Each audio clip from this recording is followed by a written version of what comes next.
Juge, chapitre 20. Tout peuple Israël la net, depuis la ville Dan, nan nord jouk la ville Beersheba nan Sid, passé dans pays Galarad, tout peuple la net campé. Yo réuni ensemble devant Seher, la ville Mispa. Verset 2. Tout chef famille yo ensemble avec tout l'autre chef peuple Israël là te semblé là devant Seher. Te gen 400 000 soldats à pied en tout. Verset 3. Moun Benjamin yo vin konnen, reste peuple Israël là te monté la ville Mispa. Moun Israël yo mande, moi di nous ki jan bagay led sa a fait rive. Verset 4. Moun Levia, mari femme yo te sasine en répond. Moi te allé la ville Gibea dans pays Benjamin, ensemble avec femme kay moi pour me te passer nuit là.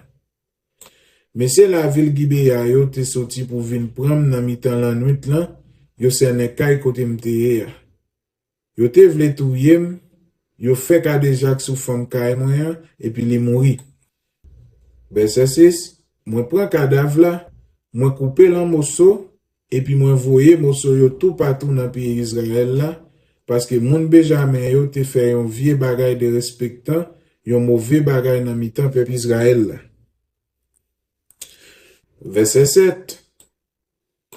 Nous tout ici là c'est mon peuple Israël là nous yé. Ça nous dit dans ça. Ça nous pral faire. Verset 8. Tout peuple là campé ensemble et puis yo dit personne nan nous là pas pral la kaili. Quitte li rete la ville, quitte li rete en dehors. Verset 9. Mais ça nous pral faire. Nous pral tirer au sort pour nous choisir quelques moun pour aller régler moun la ville Gibea yo. Verset 10. Les fini, n'a prend yon moun sous 10 dans chaque branche famille yo al chercher manger pour moun qui pral régler moun la ville Gibea yo pour vieux bagay de respectant yo te fait dans pays Israël là. Verset 11. C'est comme ça tout peuple Israël là te mette tête yo ensemble pour y alpini moun la ville Gibea yo. Verset 12. L'autre branche famille peuple Israël yo te voye messager dans tout pays moun Benjamin yo pour dire yo qui vieux crime ça yo nou tande qui fait comme ça la kay nou. Koulier a, ban nou moun sa yo. Ban voyen la ville Gibea yo pour nous katouye yo. Pour nous kawete mauvais bagay de respectant ça dans pays Israël là. Mais moun Benjamin yo pas koute ça l'autre moun peuple Israël yo tap di yo. Yo rete sous ça, yo te faire. Yo sorti tout partout dans toute la ville Benjamin yo. Yo semblé la ville Gibea pour y al goumen ak res peuple Israël là. Jou sa yo compté, yo jeune te gen 26 000 soldats en tout qui te sorti dans toute la ville yo. Sans compter 700 soldats moun la ville Gibea yo te choisi. Verset 16. Parmi tous soldats sa yo te gen 700 là-dedans yo qui te bon en pile nan faire la guerre. Yo tout te servi ak men gauche yo. Yo tout te ka viser yon chevet ak yon roche sans yo pas jamais manquer yon fois. Verset 17. Moun peuple Israël yo même sans compter branche famille Benjamin te gen 400 000 garçons qui te kon goumen. Verset 18. Moun peuple Israël yo levé y allé la ville Bethel. Y a demandé Seher ça pour yo faire. Yo mandel qui branche famille dans peuple Israël là qui pourra l'attaquer mon Benjamin yo en vent. Seher dit yo, c'est branche famille Juda. C'est comme ça, peuple Israël là levé dans demain matin, y a prend position bon la ville Gibea. Les fini, yo parti pour y al goumen ak mon branche famille Benjamin yo. Yo prend position en face la ville Gibea. Moun Benjamin yo sorti la ville Gibea, jou sa yo descend 22 000 soldats dans l'armée peuple Israël. Verset 22. Mais l'armée peuple Israël là reprend force, yo prend position encore même côté yo te premier jour pour y al goumen. Verset 23. Moun peuple Israël yo même monté Bethel. Y al crié dans pied Seher jusqu'à souhait et puis yo mandé Seher ça pour yo faire. Yo dit est-ce que c'est pour nous goumen encore contre mon famille Benjamin yo? Frère nous yo. Seher répond yo oui, nous met aller. Verset 24. C'est comme ça l'armée peuple Israël l'a attaqué moun Benjamin yo une deuxième fois. Verset 25. Mais moun Benjamin yo sorti la ville Gibea vin contrer ak yo. Fois ça, yo touye 18,000 soldats dans l'armée peuple Israël là. Verset 26. Les ça, ni l'armée ni respect Israël là monté la ville Bethel. Yo chita là devant Seher ap crier.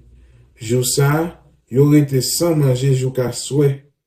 Après ça, yo boule bête dans di feu pour Seher, yo fait offrande pour demander Seher pardon.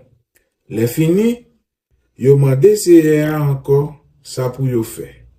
Les ça, boîte contrat bon Dieu à la ville Bethel. Verset 28.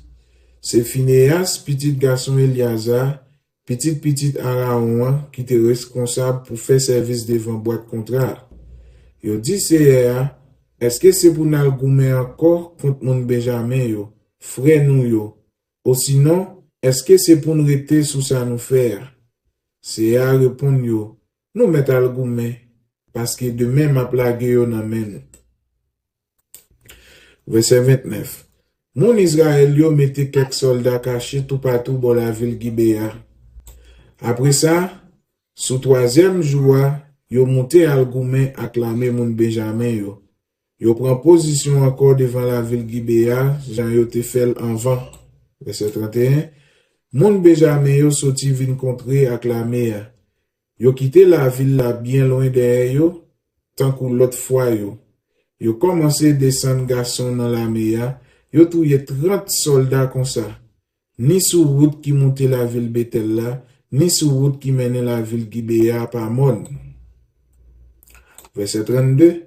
Mon Benjamin yo tap dit, nous bat yo encore, tant que l'autre fois yo. Mais, mon peuple Israël yo tap dit, on courir devant yo sous route en dehors yo pour yo ka quitter la ville là bien loin derrière yo. Verset 33. Les ça, l'armée peuple Israël là courir quitter tout côté yo te gare yo semblé bon Baal Tama. Même messieurs qui te caché yo courir sorti côté yo te derrière gros roche qui te bon la ville Gibea. Verset 34. 10,000 bons soldats yo te choisi dans l'armée peuple Israël là, al contrer ak mon Gibea yo. Bataille la te red maré. Mais mon Benjamin yo pas encore comprendre bataille là qu'après le virer mal pour yo. Verset 35. Seher a fait peuple Israël la battre l'armée mon Benjamin yo bien battre yo ça. L'armée peuple Israël la te descend 25,100 soldats dans mon Benjamin yo. Verset 36. C'est les ça, mon Benjamin yo vin wè yo t'a perdu bataille la vraie. Mon peuple Israël yo même t'a fait battre devant mon Benjamin yo parce que yo t'a compté sous messieurs qui t'est embusqué yo bon la ville Gibea. Verset 37. Messieurs sa yo couri sorti dans cachette yo. Yo descend sous la ville Gibea, yo gare dans toute la ville là yo touye dernier moun yo joindre là-dedans. Verset 38. Mon Israël yo te gen disons ak messieurs qui te caché yo, pour yo te bay yo sial ak la fumée. Le yo wè gros nuage la fumée ap monter sorti dans la ville là. Mon Israël yo viré fait face carré ak mon Benjamin yo. Le ça, mon Benjamin yo te gen temps touye 30 moun comme ça dans mi-temps yo. Yon tap di l'autre comme ça. Oui, nous bat yo fois ça tant qu'ou avant. Verset 40. La même si elle apparaît, nuage la fumée a commencé à monter sorti dans la ville là. Mon Benjamin yo vi regarder derrière, yo saisi ouais di fait te pété tout partout dans la ville là. Verset 41. Mon Israël yo même te viré tourner sous yo. Laisse ça, la Pérez fait mon Benjamin yo perdu tête yo parce que yo te vinn comprendre bagay la t'a pral passer mal pour yo. Verset 42. Yo prend courir pour mon Israël yo. Yo prend route désert pour yo, mais il était trop tard. Yo pas de cachaper encore. Yo prend en mi-temps dès quand l'armée mon Israël là, yon bon ak soldat qui tape sorti la ville là, l'autre bord, yo tout mouri. Verset 43. Mon Israël yo couri derrière yo sans arrêter. Yo touye yo yon après l'autre jouk yo rive yon côté en face Gibea, bon soleil levé. Verset 44. Yo touye 18,000 moun nan pi bon soldat moun Benjamin yo. C'est 45. L'autre yo même couri aller dans désert, bon Roche Rimon. Yo touye 5,000 là-dedans yo sous route yo. Yo couri derrière reste la jouk Gideon. Yo touye 2,000 là-dedans yo. Verset 46. Jou ça, yo touye 25,000 moun en tout dans branche famille Benjamin. Et puis tous tes bons soldats qui te kon goumé. Verset 47. Mais, il y a 600 moun qui te couru dans le désert, bo Roche Rimon, qui était caché pendant 4 mois. Mon Israël yo même tourné derrière l'autre moun Benjamin yo. Yo touye depuis ces garçons, bête à tout l'autre monde qui était dans la ville yo, yo mette du feu dans toute la ville yo joine sous route yo.